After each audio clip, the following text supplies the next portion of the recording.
I quit my singing a while back when I had throat surgery, but Come on.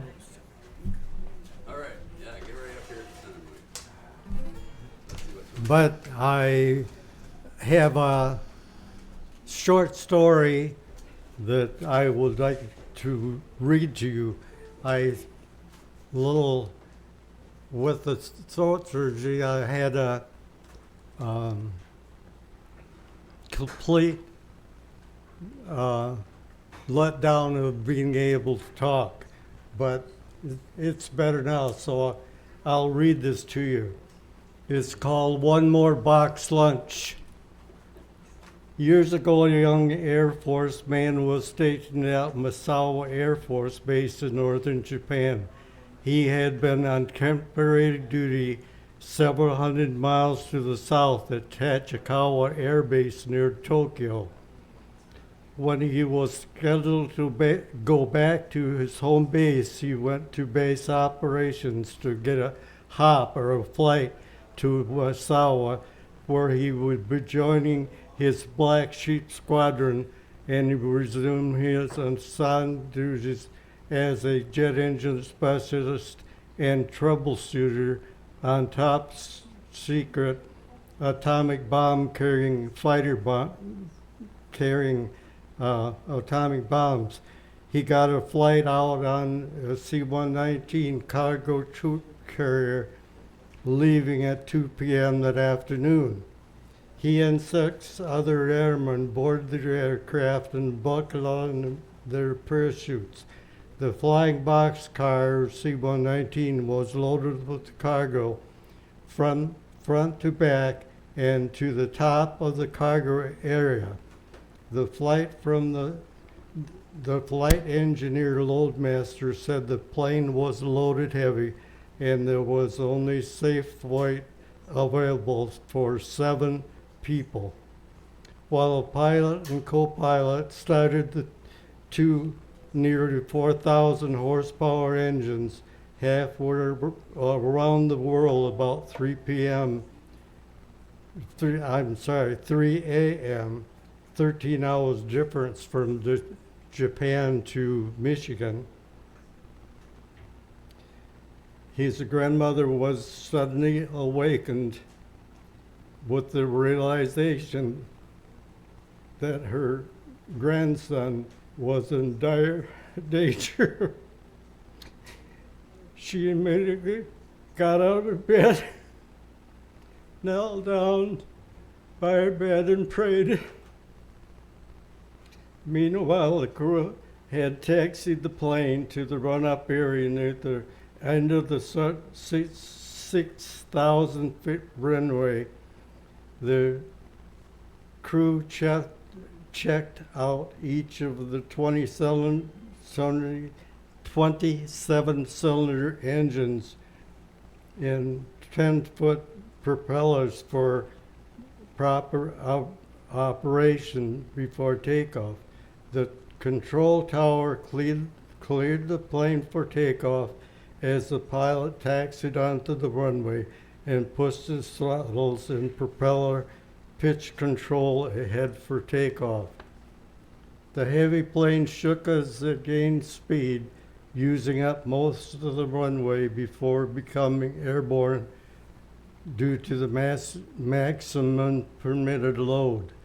The plane gained altitude to about 15-20 feet, then suddenly the left propeller malfunctioned and reversed from pulling the aircraft to pushing backwards. The plane slammed hard onto the runway with a hard jolt. This usually would collapse the landing gear, but it didn't. The crew knew the plane could not possibly stop in time to prevent it from crashing through the airbase boundary fence, crossing the road and crashing into trees and homes in the town of Tachikawa. The pilot and co-pilot together could not correct the left propeller malfunction, so they cut the fuel supply to that engine while overspeeding the right engine to an engine speed beyond the limits that the engine would hold together. The plane was now attempting a takeoff on one engine plus a propeller that was acting like an air brake on the other side. Just before the plane reached the end of the runway, it once again became airborne. The plane struggled to gain altitude as it turned into the right engine to keep from stalling and nosing it into the ground. Usually this is a fatal maneuver. The young airman looked out the window and saw trees going by the left wing and ground passing just below the right wingtip and tail. The plane was literally hanging in space by the right engine and propeller. The airman bowed his head and prayed this short prayer. Lord, if this is it, I'm ready. Meanwhile, halfway around the world, his grandmother was still kneeling by her bed, praying for his safety. The airman felt a peace and calm come over him that only God could give. The plane seemed to lift as if an unseen hand had reached down and lifted it up, giving it enough altitude to clear trees, buildings, and power poles. The crew completed a 180-degree turn to the right and landed the plane on the end of the runway where it had just left a minute before.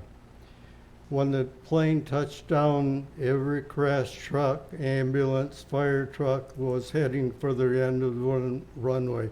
The control tower personnel had advised them that the C-119 was going to crash out the end of that runway. The pilot then taxied the crippled plane to the parking ramp, being escorted by the emergency vehicles. The first person, somewhat shaken, to come out of the cockpit was the flight engineer.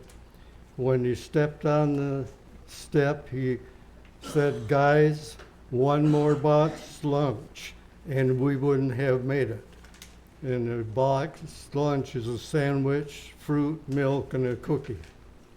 The pilot and co-pilot came out next, drenched with sweat. The pilot announced the control tower was sure we were crashing. The pilot told us to go to base operations and wait for the repair crew to fix the runaway propeller, and we would resume our flight. In about an hour, the operations personnel announced the 119 would not be flying again till the propeller was repaired and both engines were replaced. They were both ruined due to excessive engine speed and exceeded the limits for manifold pressure and so on. Back home, grandmother felt the burden lift, and whatever was wrong, God had taken care of it. She went back to bed, not knowing what happened until several days later when a letter arrived home from home. The 7 airmen were put on a different flight, and this time got safely back to their home base. I know this story is true, but it's because it happened to me and my grandmother.